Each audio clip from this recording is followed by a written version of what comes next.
For over 300 years, Royal Ascot has been the undisputed crown jewel of the British social season. It is the place to see and be seen, the ultimate stage for royal prestige. But this year, the guest list has a gaping, scandalous hole. Princess Beatrice and Princess Eugenie, the daughters of the Duke of York, have been told they are not welcome. Not just ignored, not just sidelined. Banned, the sins of the father have finally come for the children. As the Epstein files continue to bleed secrets into the public eye, the York sisters are being systematically erased from royal life. Beatrice is reportedly haunted. Eugenie is in hiding, and behind palace walls, Prince William is furious. He is pushing for a final, scorched-earth solution that could change the British line of succession forever. The rot, as William calls it, is being cut out. But is he saving the monarchy or destroying his own family? Welcome back. Today we are diving into the most explosive chapter of the Windsor saga yet. It is March 2026. The fallout from the Jeffrey Epstein scandal has reached a terrifying new crescendo. While Prince Andrew faces the legal consequences of his past, it is his daughters, Beatrice and Eugenie, who are bearing the brunt of the public shame. The Ascot lockout. Let's start with the event that just sent a shockwave through London's high society, Royal Ascot. It is more than just a horse race, it is the ultimate barometer of who is in and who is out at the palace. For Beatrice and Eugenie, these grounds were their playground, their stage, their birthright, not anymore. The decree has been handed down from the very top of the Ascot organisation. This isn't a rumour. It's a lockout. A source close to the event confirmed the grim reality. They said the girls have been told they cannot be there this year, no royal carriage. No royal enclosure, no exceptions. This isn't a suggestion, it is a calculated exclusion. But why now? Why target the daughters who haven't been charged with any crime? The answer is bleeding out of the US Department of Justice. The Epstein files are no longer just about Prince Andrew. They are a flood that is drowning the entire York household. New tranches of evidence have transformed a scandal into a systemic nightmare. Sarah Ferguson in the files, we are seeing the Duchess of York, Sarah Ferguson, dragged directly into the light. Her emails are now part of the DOJ trove. In one, she reportedly begged to work as Epstein's house assistant. She was desperate for money. In another, she sought his advice on children's charities. This happened while Epstein was already a convicted sex offender. This wasn't a passing acquaintance. It looks like a deep financial entanglement. The narrative has shifted. It is no longer just an unfortunate association, it is systemic entanglement. The royal family is terrified. They know that if Beatrice and Eugenie join the royal procession at Ascot, the cameras won't be focusing on their fashion. They will be hunting for the ghosts of Jeffrey Epstein and Virginia Giuffa. The palace is now operating under a brutal zero-risk policy. The sisters haven't committed a crime, they haven't been charged with anything. But in the eyes of the crown, they are toxic by association. As one expert put it, their presence is a visual reminder of the scandal the king is trying to bury. The gates are locked. For the first time in their lives, the gates are locked, and the person reportedly taking it the hardest is Beatrice. She is realizing that the sins of the father are no longer just a shadow, they are a wall. Insiders say she has been completely blindsided by the scale of the exclusion. She believed that by keeping her head down and focusing on her own young family, she could weather the storm. She was wrong. Recently, Beatrice made her first public appearance since her father's arrest for suspected misconduct in public office. The footage is jarring. Gone is the confident, wide-eyed socialite we've known for years. In her place is a woman who looks like she's constantly looking over her shoulder. This isn't just royal nerves. It's a physical transformation, body language analysis, a princess haunted. Body language expert Judy James analyzed the footage, and the diagnosis is grim. James noted that Beatrice looks tense, haunted, hunted. She appears to pick up speed as she walks along the street, as if she is trying to outrun her own surname. Her lips are closed and pulled down at the corners in an unusually serious look. Look at her eyes. James points out that they have taken on a weary, haunted expression. Even when she's with friends, she can't relax. Her facial muscles are tight. She's a woman who feels far from comfortable in the skin of a princess. This is what carrying your father's scandal looks like. This is what being guilty by association does to a person. Eugenie's disappearance. Meanwhile, Princess Eugenie has largely vanished. She has been staying away from the controversy, effectively going into hiding to protect her children, August and Ernest. She is trying to shield her nursery from the fallout, but the silence doesn't mean safety. Royal correspondent Jenny Bond suggests that the sisters are currently paparazzi prey. Every time they step out, they are haunted by questions they can't answer. Bond notes a heartbreaking reality: their own parents may have lied to them. It would have been responsible of Andrew and Sarah to warn them about what was in those files. But they didn't. Now their worst nightmares are being realized. They are trapped in a loyalty trap, caught between a father they love and a monarchy that views them as a toxic liability. They are reeling from the shock of seeing Andrew photographed slumped in the back of a car after an 11-hour police interrogation. That image is the new family portrait. They are mourning a reputation they didn't destroy but are now forced to bury. William's fury. While the sisters suffer in the shadows, a much more clinical and colder battle is being waged by the future king. Prince William is not just concerned. He is reportedly frustrated. He is furious. According to royal expert Roya Nikher, William has been pushing for a bombshell act since last autumn when Prince Andrew was stripped of his military titles and Duke of York status. William wanted to go further. He wanted Andrew removed from the line of succession immediately. Currently, Andrew remains 8th in line to the throne. To William, this is a ticking time bomb for the monarchy's survival. He is anxious about the implications for his own future reign. He refuses to inherit a throne that still bears the stain of his uncle's scandals, the constitutional roadblock. But there is a massive roadblock: the law. Removing someone from the line of succession isn't as simple as the king signing a piece of paper. It requires an act of parliament. More than that, it requires agreement from all 14 British realms: Australia, New Zealand, Canada, Jamaica, and 10 others. It is constitutionally complex. Government sources are now saying this process could take years. This delay is what is fueling William's frustration. He reportedly demanded Andrew be banished before the rot set in back in 2019. Now in 2026, he feels the palace is still moving too slowly, and here is where it gets truly high stakes for Beatrice and Eugenie. The question of DSC&DANTS, the legislation currently being discussed in Parliament, has to be specific. Will it only remove Andrew, or will it also remove his descendants? As of right now, no decision has been made on whether Beatrice and Eugenie will lose their places in the line of succession. Beatrice is 9th in line. Her daughter Sienna is behind her. Eugenie is 12th. Her sons August and Ernest follow. If William gets his way, the entire York branch could be lopped off the royal family tree. This isn't just about removing Andrew, this is about erasing an entire bloodline from the monarchy's future. Charles vs. William. Reported tension is growing between William and King Charles. Charles is said to be fond of his nieces. He is reluctant to punish the children for the father's sins. He sees them as innocent victims of their parents' catastrophically poor judgment. But William is playing the long game. For him, the survival of the crown outweighs the feelings of his cousins. He is planning his reign now, and in William's version of the future, there is no room for the Yorks. Every time he looks at Beatrice and Eugenie, he sees the Andrew scandal, he sees the Epstein connection. He sees a threat to the institution he will one day lead. This is the fundamental conflict. Charles, who has spent his entire life trying to be compassionate and modern, wants to protect his nieces. William, who will inherit a monarchy in crisis, wants to protect the crown, and right now William appears to be winning. The shrinking York footprint. So where does this leave the sisters?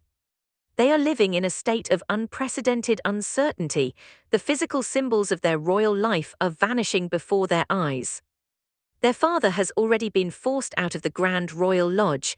He has been relegated to the much smaller wood farm on the Sandringham estate. Rumours of a further move to the isolated marsh farm are growing louder. The York footprint on royal soil is shrinking to almost nothing. Andrew went from a 30-room mansion to a 5-bedroom farmhouse, from prominence to exile. And his daughters are watching this happen in real time, knowing they could be next. The title question. But the bigger question is about their titles. Will they remain princesses? Expert Jenny Bond points out that the title still opens doors. It is vital for their professional lives. Unlike the senior royals, Beatrice and Eugenie have their own careers. They do not receive taxpayer money. Beatrice works in technology and has been involved with various companies. Eugenie works in the art world. Their royal status helps them in these roles. It opens doors, it creates opportunities. Lose the title and they lose significant professional leverage, but the public pressure is mounting. The public demands answers if their names keep appearing in the Epstein tranches, even as bystanders, the king may be forced to act. The public is demanding full transparency, they are demanding honesty. People are now asking, did the sisters know more than they let on? Were they present when Epstein's circle visited the palace? Did they witness things they never reported? These are difficult questions. And the sisters' silence on them is becoming deafening. They haven't made public statements. They haven't addressed the allegations about their parents. They haven't distanced themselves from their father. And that silence is being interpreted as complicity by some or as loyalty by others, the brutal loyalty trap. They are caught in a brutal loyalty trap. To defend their father is to alienate the king and the public. To distance themselves is to betray their own family. What do you do when loving your father means destroying your own future? What do you do when protecting your reputation means abandoning the man who raised you? As it stands, they are still welcome at private family gatherings.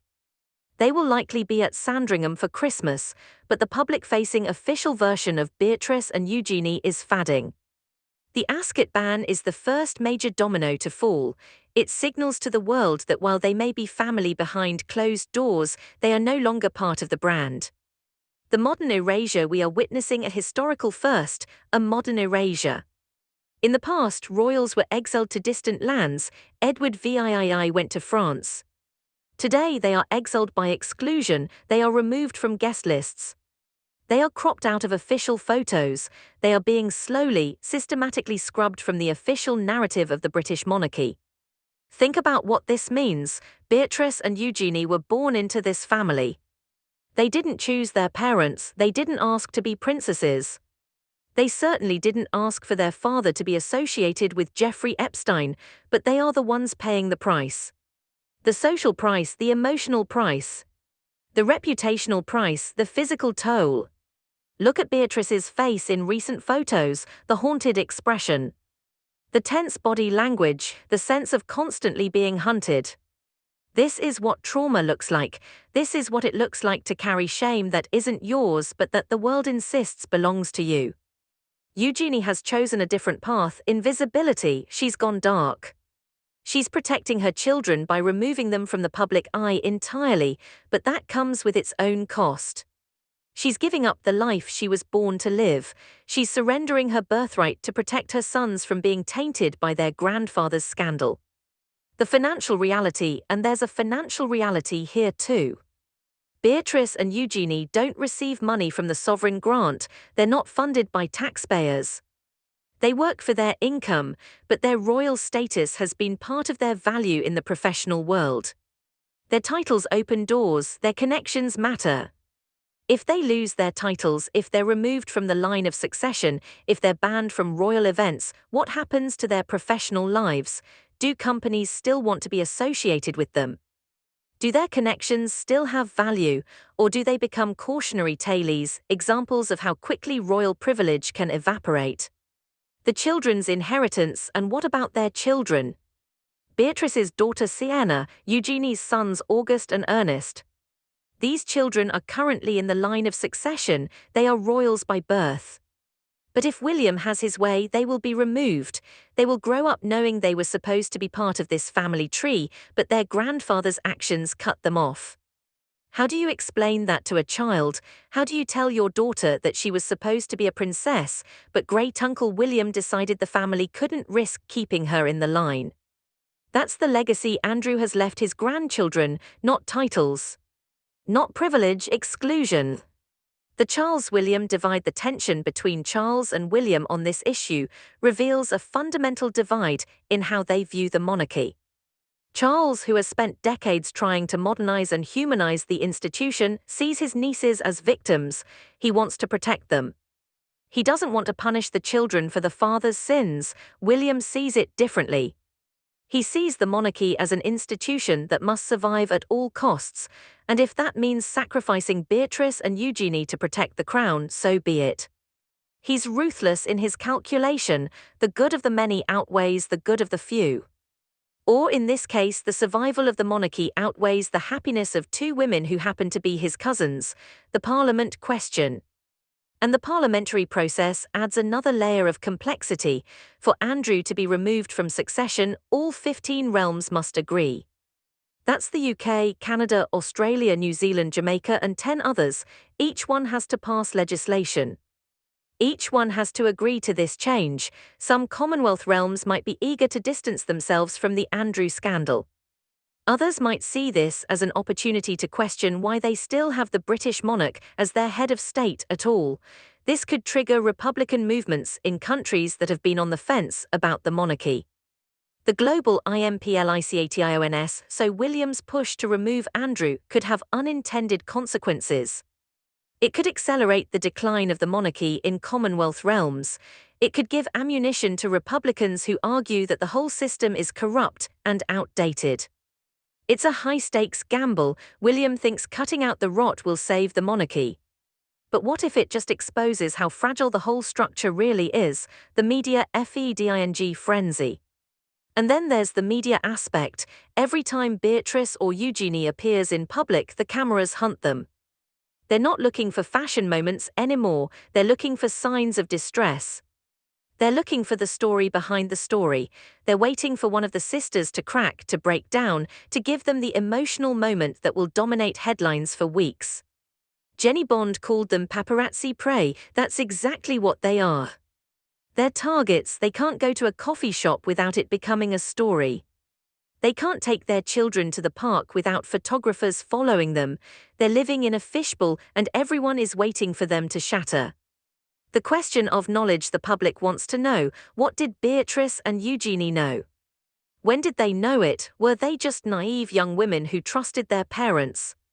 Or did they see things, suspect things, and choose to stay silent? We know they met Epstein in 2009, 5 days after his release from prison. We know their mother maintained an inappropriate relationship with him. We know their father's connections to Epstein are well documented. But what did the daughters witness? What were they told? What did they choose to ignore? These are legitimate questions. But the sisters aren't answering them, and their silence is being interpreted in the worst possible light. The path forward. So what happens next? The Ascot ban is just the beginning. We are likely to see more exclusions. More events they're not invited to, more official photos they're cropped out of. More ways the palace distances itself from the York sisters while technically keeping them in the family, unless something dramatic changes. Unless Beatrice and Eugenie decide to speak out, unless they give interviews, answer questions, explain their perspective. But that would require throwing their parents under the bus. It would require publicly acknowledging that their father and mother made terrible choices. It would require betraying the people they love most, the impossible choice. And that's the impossible choice they face: stay loyal to their parents and watch their own lives crumble. Or save themselves and become known as the daughters who abandoned their father in his darkest hour. There's no good option. There's no way to win. Maybe that's what William is counting on. Maybe he's betting that the sisters will eventually choose self-preservation, that they'll distance themselves from Andrew.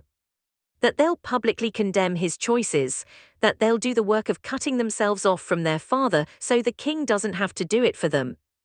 The historical parallel: we've seen this before in royal history. Edward VII was exiled for marrying Wallis Simpson. Princess Margaret was sidelined for her relationship with Peter Townsend. Diana was ostracized after the divorce. The monarchy has always been willing to sacrifice individuals to protect the institution. But this feels different because Beatrice and Eugenie haven't done anything wrong themselves. They're not the ones who associated with Epstein, they're not the ones who made bad choices. They're just the daughters of a man who did, and they're being punished for it. The public sympathy question: is there public sympathy for them? It's mixed. Some people feel terrible for Beatrice and Eugenie. They see two women who are genuinely innocent, caught in circumstances beyond their control. Others think they should have spoken up years ago.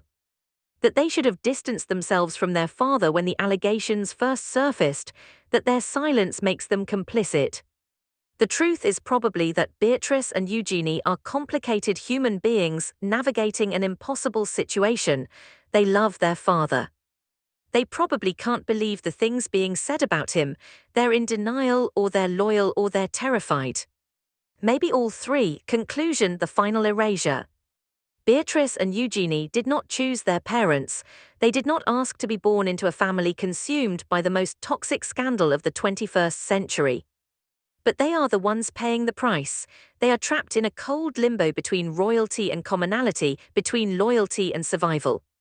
While Prince William fumes and King Charles hesitates, we are watching two women who have done nothing wrong slowly vanish from the pages of history. The Ascot ban is just the beginning. It's a signal, a warning. A preview of what's to come. The York sisters are being erased. Not exiled, not banished. Just quietly, systematically removed from the official story of the British monarchy. Their faces will disappear from balconies. Their names will stop appearing in court circulars, their titles might eventually vanish. And decades from now, when historians write about this era, Beatrice and Eugenie will be footnotes, the collateral damage of their father's scandal. The daughters who loved the wrong man and paid for it with everything. Is this fair? Is this justice, or is this just the brutal calculus of an institution that will sacrifice anyone to survive? The monarchy has always demanded sacrifice. The question is whether Beatrice and Eugenie's sacrifice will be enough to save it. Or whether William's scorched earth approach will just create more victims without solving the underlying problem. The gates of Royal Ascot are closed to them now. But how many more gates will close before this is over? And at what point do two princesses who have lost everything decide they have nothing left to lose? That's the question hanging over the Windsor family right now. And nobody knows the answer.